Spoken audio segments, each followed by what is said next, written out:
Hey, welcome to our class of Tuesday Night Beer School with me, Chad of Chad's Beer Reviews, and Christina. yes, you're my student slash girlfriend for a few months now. Yeah, it's been a while. Yeah, hope you've learned something. I have. I'm becoming a beer expert. Yeah, this show is gonna drop on Halloween, so what better style to do than pumpkin beer? So I got my pumpkin T-shirt on. Christina's got her Friday the 13th. not Michael Myers Halloween, which would have been more on the nose. You know? They used to air it every Halloween, right? Yeah. So all it horror counts. movies are Halloween appropriate, I guess. Definitely. So anyway, back to the beer. So it's pumpkin beer, except the BJCP doesn't call it pumpkin beer. They call it autumn seasonal beer. These are beers that suggest cool weather in the autumn harvest season and may include pumpkins, gourds, or other squashes and associated spices. Overall impression: a malty spice beer that often has a moderately rich body and slightly warming finish, suggesting a good accompaniment for the cool fall season and often evocative of harvest or Thanksgiving traditions. So let's go down to comments on that stuff. Use the sensory profile of products that suggest the harvest season, like pumpkin pie, apple pie, or candied yams. Balanced with the supportive, often malty based beer. The description of the beer is critical for evaluation. Judges should think more about the declared concept than trying to detect each individual ingredient. Balanced drinkability and execution of the theme are the most important deciding factors. Characters and ingredients. Spices are required and often include those evocative of the fall harvest or Thanksgiving season. For example, allspice, nutmeg, cinnamon, cloves, cloves and ginger, not gloves and ginger. Any combination is possible and creativity is encouraged. Flavorful adjuncts are common. Squash type or gourd type vegetables are often used. So they don't have a history on here. What they should is that, because like going back to like the Pilgrims, they used to use pumpkins like as an adjunct when they couldn't get enough malt. So like a lot of commercial beers that say pumpkin, they don't actually use pumpkin in it because pumpkin's mostly that's like as a sugar, not so much for flavor. But when you think pumpkin spice, you think basically cinnamon, allspice, nutmeg, the ones they just listed. It's all about the pumpkin spice. Yeah. All right, so let's get back. So we got 3 beers here, and we're doing a session, a standard, and an imperial. So for the session, we've got Pumpkin Party from Lone Pine Brewing. I think that's 4.2 ABV. And for the standard strength, we've got Anderson Valley Fall Hornin Pumpkin Ale. I believe that's 6 or 6.2, something like that. Mm-hmm. And our imperial is good old Cigar City Good Gourd. I believe this is 8.8 or 8. I know it's really strong. It doesn't say. I'm surprised. All right, so we've already got the beers poured. So we're going to go from lightest to strongest. So we'll start with the Pumpkin Party. So let's give that a smell. All right. It definitely smells light. Yeah. Like I'm not smelling this. I'm smelling like an intense beer. Like Mm-hmm. it has like something that would be like pumpkin pie flavored, Yeah, I mean, cinnamon. Yeah, cinnamon. I would probably say cinnamon and ginger. Maybe a little nutmeg. Mm-hmm. It's got a little bit like that, like potpourri, rustic kind of smell. That allspice fall Yeah. smell. Yeah. Like a pumpkin spice latte. It does have like kind of like a apple pie kind of thing It too. does have apple. Yeah, I think it's just like in a association, like your brain is like smelling cinnamon, thinking applesauce, Mm-hmm. But they did say on here that it should be like, apple pie. So. Yeah, it counts. Let's move on to the Anderson Valley. All right.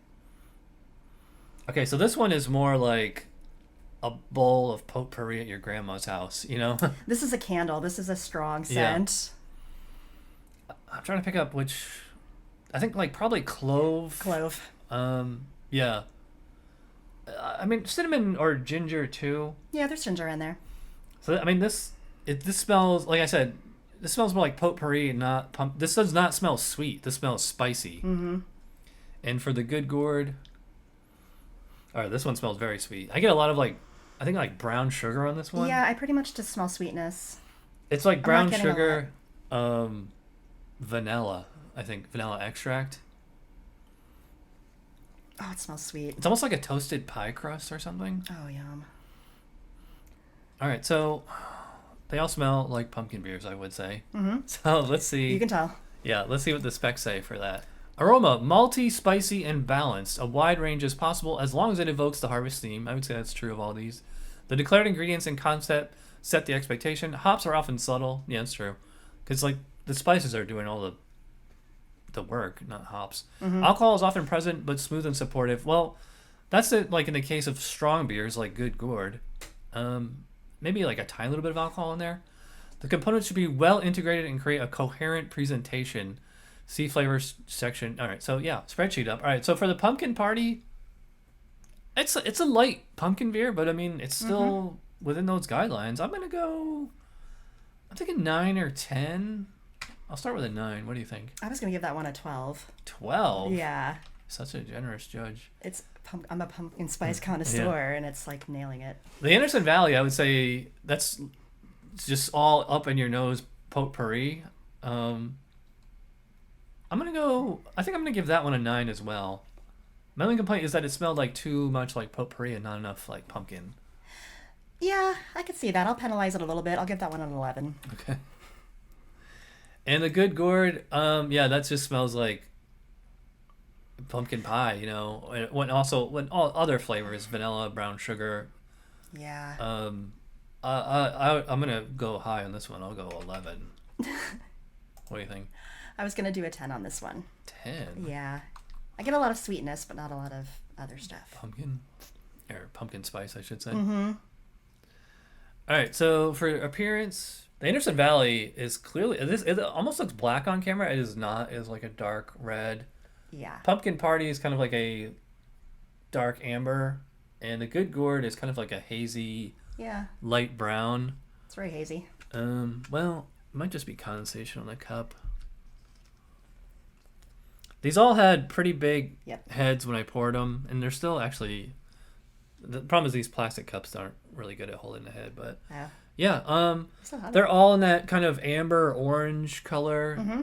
Although the Anderson Valley is a little bit darker, but I mean, it does look like a stout on the camera, but I mean that's burgundy. It's burgundy or something like that. Yeah. Medium amber to coppery brown. Okay, I'd say all these fit. Lighter versions are more common, clear if not opaque, well-formed, persistent off-white to tan head. Some version with squashes will take an unusual hue for beer with orange-like hints. All right, well, they do say clear. I think none of these are clear, at least not crystal clear. I mean, the Good Gourd's like a little hazy, but I mean, they all look like well, they're saying clear. I think they should have a range. Like, I think this should be an allowable range, but yeah, you think pumpkin beer might be cloudy, right? If we're going by what it says on there, I would have to give a 3 for the pumpkin party. I'll do a 3 as well. Anderson Valley, 3. What do you think? A 3. And I'll have to penalize a Good Gourd because it's not clear. I'll go 2 on that one. I'll do a 2 on that one as well. Okay. All right. Finally, we get to taste them. So we'll start with the pumpkin party. Party on, Wayne. Cheers. It does kind of taste like apple pie. Yeah, it tastes happily. Yeah, I think it's just cinnamon. I would say this has a little bit of like a soda kind of flavor to it. It does. It's like a pumpkin soda, which I've had. Or almost like a pumpkin hard cider or something. Yeah. I mean, you can still tell it's a beer, but definitely soda. It's very cinnamon. Pretty much just cinnamon. I think it's cinnamon, ginger, or allspice, some kind of like spice rack seasoning. Yeah. It's still. Does you taste like I assume like they're probably using like, that pumpkin pie puree. Do you think it's a little heavy on the ginger? I'm getting a lot of ginger. Yeah. That's probably why we're thinking soda. Like probably tastes like a ginger ale. That's probably it. Yeah. Interesting. Yeah, I think that one's a little unbalanced because like I think they went a little too hard on the ginger. Yeah. All right, we'll move on to the Anderson Valley.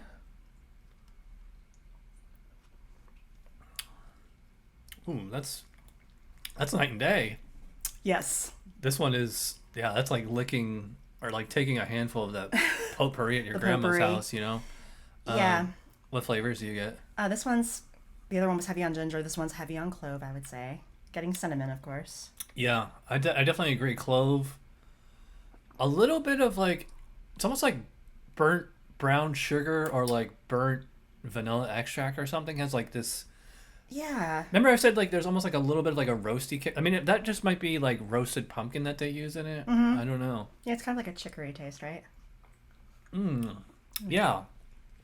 Like chicory or like chai or something like that. Mm. Yeah, like Yeah. so those potpourri spices. I would not call this beer sweet, would you? No. It's very in your face though with the pumpkin spices. Yeah, I mean there's no denying that's a pumpkin Yeah, beer. that's strong. And finally we'll move on to the Good Gourd.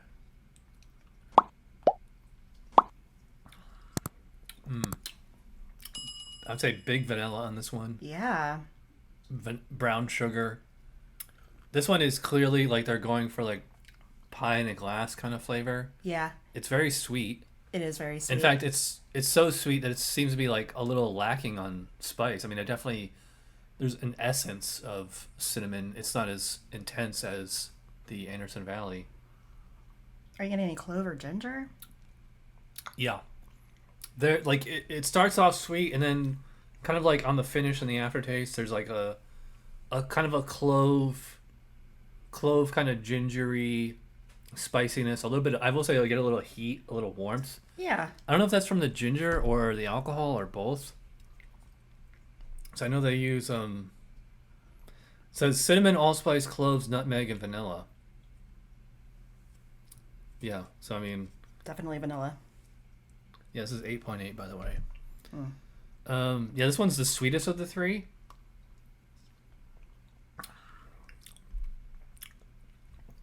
I think it's really really tasty. My complaint is that it's a little lacking in pumpkin spice. Like it's a lot on ginger and clove, and I think they should have upped the cinnamon Something. a little. Yeah, there's something missing from it. Yeah. It's good, but For flavor, malty, spicy, and balanced.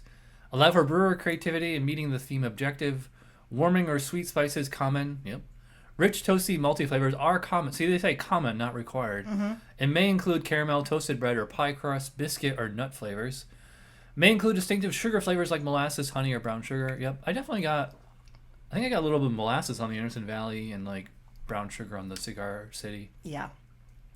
Flavor derived from squash-based vegetables are often elusive, often only providing a richer sweetness. The special ingredients should be supportive and balanced, not overshadowing the base beer. Bitterness and hop flavor are usually restrained and not interfere with the special character. I agree, I don't really get hops on any of these. Usually finishes somewhat full and satisfying, and occasionally with a light alcohol flavor. That's true of the Good Gourd. Roasted malt characters are typically absent. See, it says typically, not allowed or anything like that. Yep. So I mean, like, I think all three are good for like different reasons. The pumpkin party is like a light kind of soda-like kind of treat. Mm-hmm. The Anderson Valley is like a little bit like we want that potpourri, and the Good Gourd's kind of like an indulgent. I don't know if it goes as far as to say decadent, but it's definitely dessert in a glass. Yeah. All right, so trying to score these I think is kind of tricky. The pumpkin party definitely tastes like a pumpkin beer. It's very light though, but it doesn't taste like fake or anything. Right. I'm gonna go 16 on that one. What do you think? A little heavy on the ginger. I'll do a 15. 15. Mm-hmm. The Anderson Valley, I mean, that's just straight up pumpkin potpourri, which mission accomplished. Yeah. I prefer a little bit more of a pie kind of flavor, but Yeah. it's in with the guidelines of the specs. So I'm gonna say, I think I could say 17 or 18 on this one. I'll say 17. Whoops. What do you think? Definitely they were heavy-handed with the pumpkin spice. I'll do an 18 for that one. 18. And the Good Gourd, again, really tasty, but a little lacking in actual pumpkin spice. But so I'm gonna go 16 on that one. I feel like I could go up on that. I'll do a 17. 17. Yeah. Okay. All right, so let's talk about mouthfeel. We will start with the pumpkin party. Light. Light. I don't know if I'd say like light. Like I'd probably say like medium light, but still moderately high carbonation. Mm-hmm. Very, very drinkable, very crushable. It's extremely crushable, yeah. I don't think I would go as far as say it's refreshing, but I mean, yeah, it's high drinkability. I mean, like you could definitely have no problem drinking a can of that while you watch football on Sunday or something, Anderson Valley. To me, it's medium. Yeah, I'd probably say medium. I'm gonna even go as far as say medium full. It's definitely got a lot more thickness to it. Yeah. Well, just when you're going from light to that. So, Mm-hmm. The carbonation on that one's probably about moderate. So yeah, I'd probably say medium for the Anderson Valley, and the Good Gourd. That's pretty big for a beer that's not like whiskey barrel aged or something like that. You know, I'd probably say medium full to straight up full, and carbonation still pretty. I'd probably say moderate on that one. It doesn't feel low. None of these beers like feel None of them, no. flat or anything like that. Mm-mm. Yeah, I think they're all really, really drinkable. All right, for a mouthfeel, body is usually medium to full and maybe chewy. All right, so 2 out of 3 of these are medium to full. Moderately low to moderately high carbonation. They give you a whole range there. Age character allowable, warming alcohol allowable. Yeah, I mean, it got a little bit of warming off the Good Gourd, but Definitely. yeah, I mean, this one is very subjective, and they give you quite a range. I mean, it does say usually, not must be or is, you know. Mm-hmm. So basically, it just kind of depends. That's kind of a personal preference as far as mouthfeel on all of these. I mean, I think I can give all 3 of them a 5 because they're all 5s for different reasons. The light beer is light and sessionable. The standard is like nice and, you know, like that's like the Anderson Valley is like something you would drink with a meal, and the Good Gourd's like a dessert in a glass. Yeah. So what do you think? I would do 5s on all of those as well. 5s? Yeah. It's a very broad category. Yeah. Overall, I think that all 3 of them do their job for what they are, like for different reasons. Yeah. I mean, personally, I like the Good Gourd. To me, is the best tasting of them all. But as a light pumpkin beer that still doesn't taste like fake or anything, Pumpkin Party is, you know, really solid. I'm gonna say 8 for that one. I'll do a 7 for Pumpkin 7? Party. Yeah. All right, so 41, 42 are pretty much right there. Uh-huh. Anderson Valley, again, I'm thinking 8 or 9. I'm gonna say 8 on that one. I'll do an 8 on that one as well. Okay. All right, so 42, 45. You seem to like that one the best so far. Mm-hmm. And the Good Gourd, I mean, this is one of my all-time favorite beers. But according to the specs, it's a tad lacking. But I feel like giving it a 7 would be too low. So I'm going to go 8 again for that. Yeah, I like it. So it's a little lower just by specs. But Yeah. I will do an 8 for that one. 8? Yeah. All right, so we both went 42. So all 3 of these beers, I mean, we had a range of 41 to 45, you know. These are all really, really good for, you know, craft pumpkin beers. I especially like this one, but Yeah, if you love pumpkin spice. I definitely recommend all 3 of them. Yeah, if you like pumpkin spice, you'll be fine. They're all great. Yeah. So if you have questions, comments, requests, let me know in the comments, and I will try to accompany you. So thanks to Christina for joining me, and I guess we'll see you for next Tuesday. Happy Halloween! Yep. Cheers. Cheers.